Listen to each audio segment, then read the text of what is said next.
Looking for instant, long-lasting volume and texture? Meet Living Proof's Full Dry Volume Blast.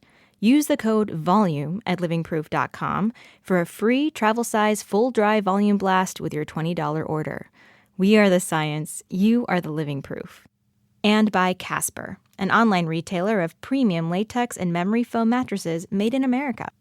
Test Sleep for 100 days with free delivery and returns. Go to casper.com/modernlove and don't forget to use promo code MODERNLOVE to save $50.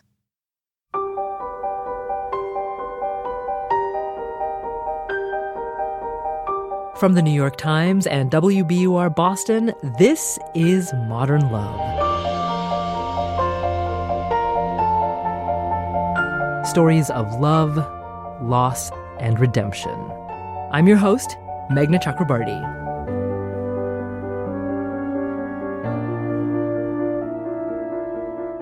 Ada Calhoun does not like to mince words. In her Modern Love essay, The Wedding Toast I'll Never Give, she lifts her glass to the true challenges of marriage. Actor Kathryn Hahn of the Amazon series Transparent and recent comedy Bad Moms reads us this week's essay. While away at a conference in Minneapolis, I was awakened at dawn by a call from my husband in our New York apartment. Our 8-year-old son had just roused him with a suspicion that they might not make their 7:30 a.m. flight to join me because it was now 7:40 and they were still at home. The original plan had us all traveling to Minneapolis together. I would attend my conference, my musician husband would do a show at this school club, and our son would get hotel pool time. Triple win. Then my husband was offered a great gig in New York for the same day we were set to leave, so he called to change his and our son's tickets. Changing them, he learned, was going to cost more than buying a new pair of one-way tickets out. So he did that instead, planning to use their original return tickets, not realizing that if you don't use the first leg, they cancel the second. That meant buying new return tickets at a cost somewhere between, and what have you done? Now, after all that, my family had missed the first leg of the new itinerary. On hold with the airline yet again, my husband was texting me sexy emojis. Focus, I replied, with an emoji of an airplane. He sent me an emoji of a flan. He and I married young for our urban friend group. In our late 20s, and now in our late 30s, we find ourselves attending the weddings of peers.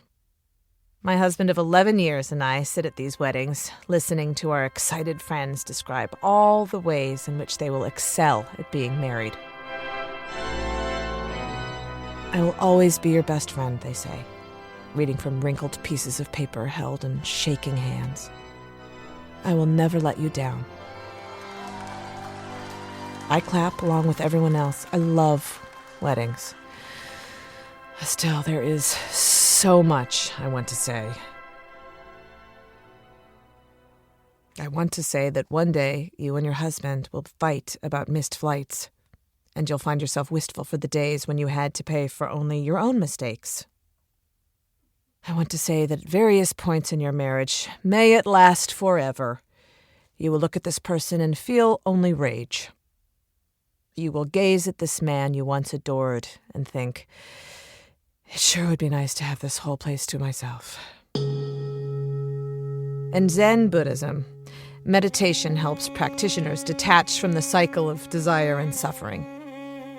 In my brief stint as a religious studies major, I preferred Pure Land Buddhism, an alternate path to enlightenment for people who, as one professor told us, may find it difficult to abandon worldly pain and passion because those things can also yield such beauty and comfort. He summed it up as, life is suffering, and yet. I think about that all the time. And yet. Such hedging to me is good religion, and also the key to a successful marriage. In the course of being together forever, you come across so many and yets, only some of them involving domestic air travel. I love this person, and yet she is such a mess. And yet, when I'm sick, he's not very nurturing. And yet, we don't want the same number of children. And yet, I sometimes wonder what it would be like to be single again. The longer you're with someone, the more big and little and yets rack up. You love this person. Of course, you plan to be with him or her forever. And yet, forever can begin to seem like a long time. Breaking up and starting fresh, which everyone around you seems to be doing, can begin to look like a wonderful and altogether logical proposition. But, and yet, works the other way too. Even during the darkest moments of my own marriage, I have had these nagging exceptions. And yet, we still make each other laugh. And yet, he is still my person. And yet, I still love him. And see, don't break up. And you outlast some more of your friends' marriages. The way to stay married, my mother says, is not to get divorced.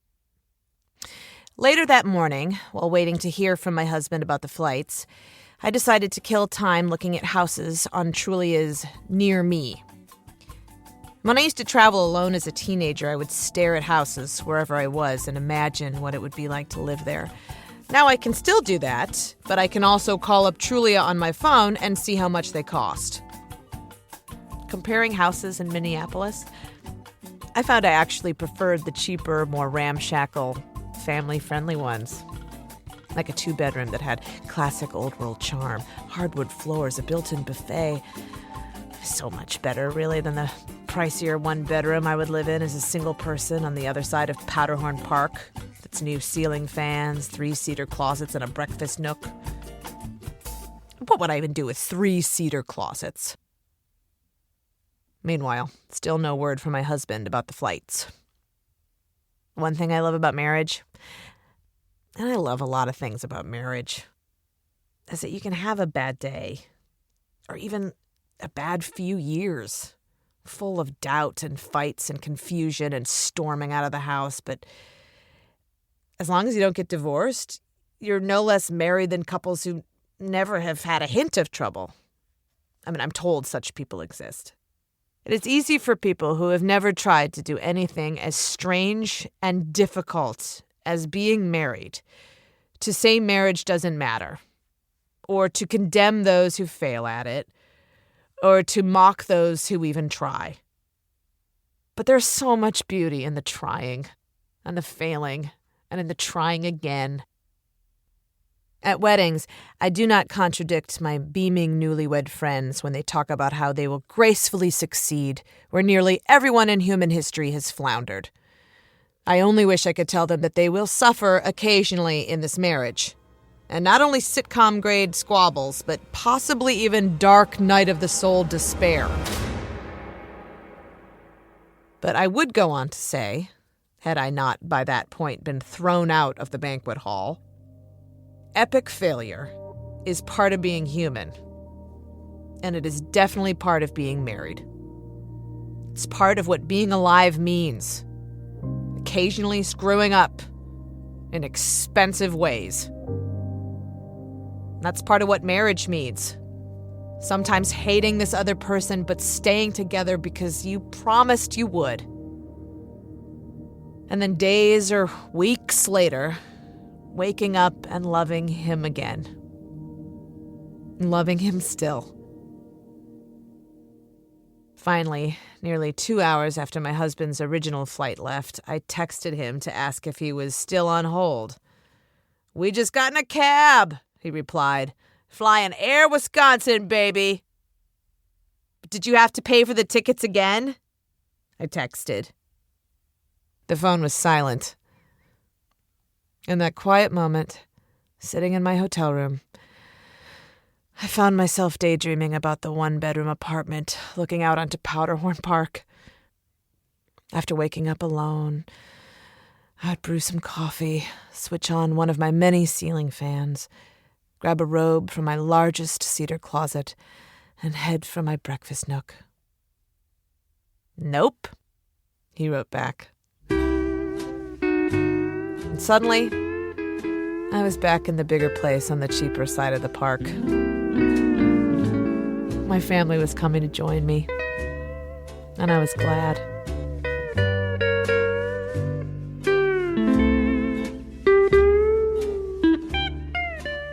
Kathryn Hahn reading Ada Calhoun's essay, The Wedding Toast I'll Never Give.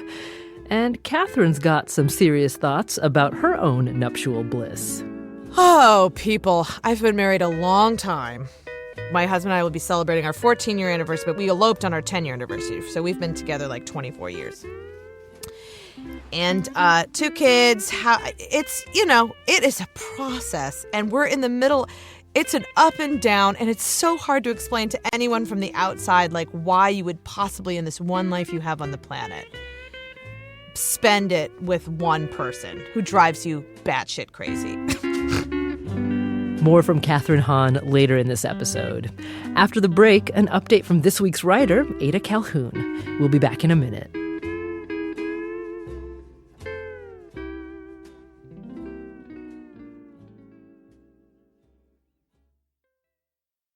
Living Proof delivers bigger hair that lasts.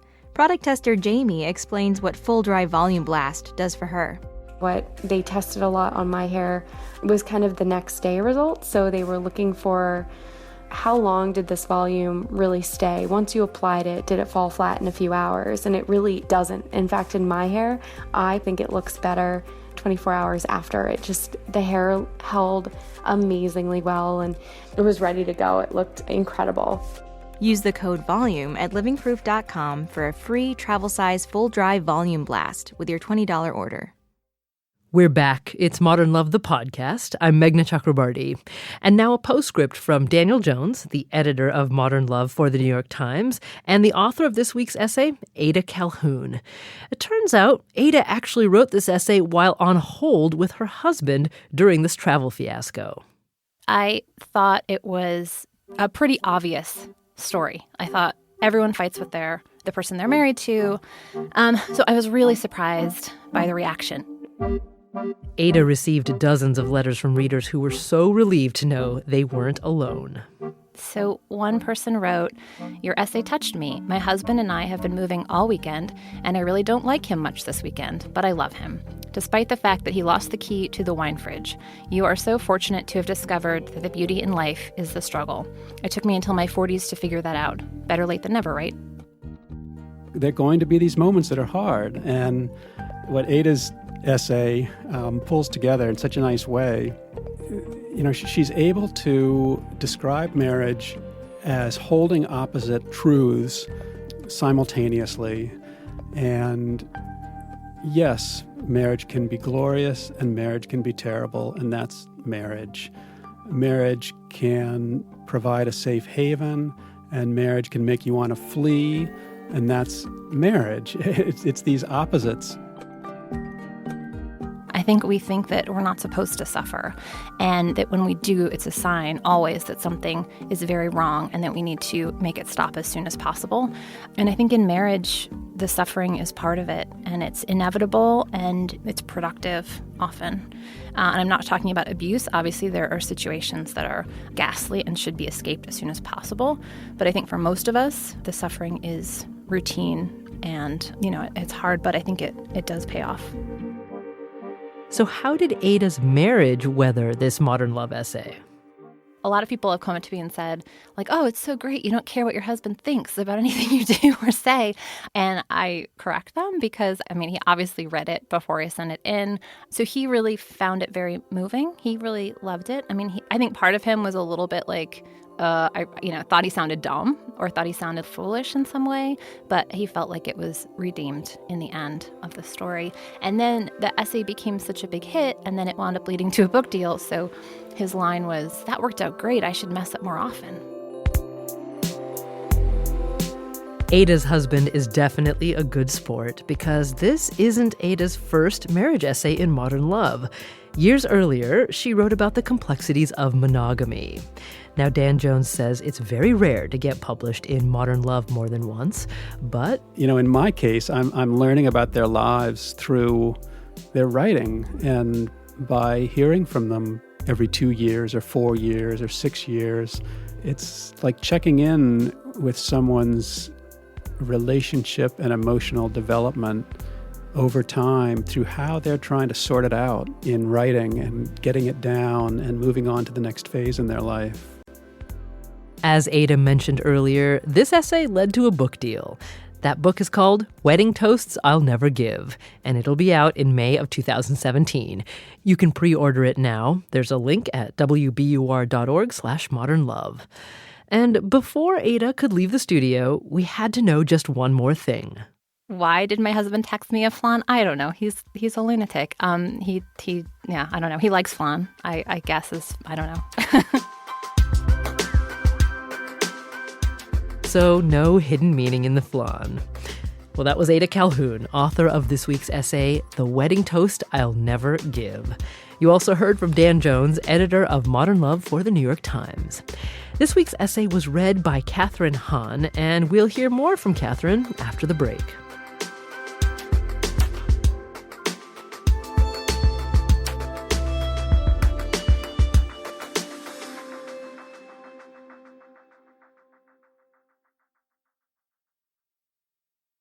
Support for Modern Love comes from Casper. Sometimes buying a mattress can feel like buying a car. Too many models, too many sales pitches. Casper has simple goals. Produce the best premium latex and memory foam mattress possible at an affordable price, and deliver it quickly for free with a 100-day trial period.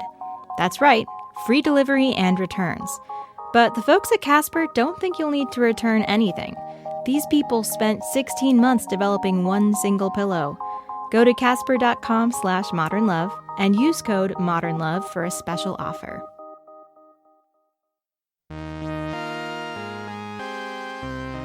Earlier, actor Kathryn Hahn told us a bit about her marriage. Here's why she decided to read Ada's essay. This really spoke to me. And I also kind of wanted to read it for the podcast because I want my husband to hear it too, because I think it's the sweetest. I think it's such a beautiful love letter to just like what marriage is. And I love the writer's voice. I just think seems like she would be a ball to hang out with. So yeah, marriage. Not so bad, guys. Thanks again to Kathryn Hahn. You can see Kathryn in Season 3 of Amazon's Emmy-winning series Transparent. She also stars in the Amazon pilot I Love Dick, opposite Kevin Bacon. There's more information on our website, wbur.org/modernlove. Coming up next week, Dash Myhawk of Showtime's Ray Donovan. He brings us a story about shared morning sickness. Seconds later, Ingrid burst in, looking as pale as I felt, and vomited too.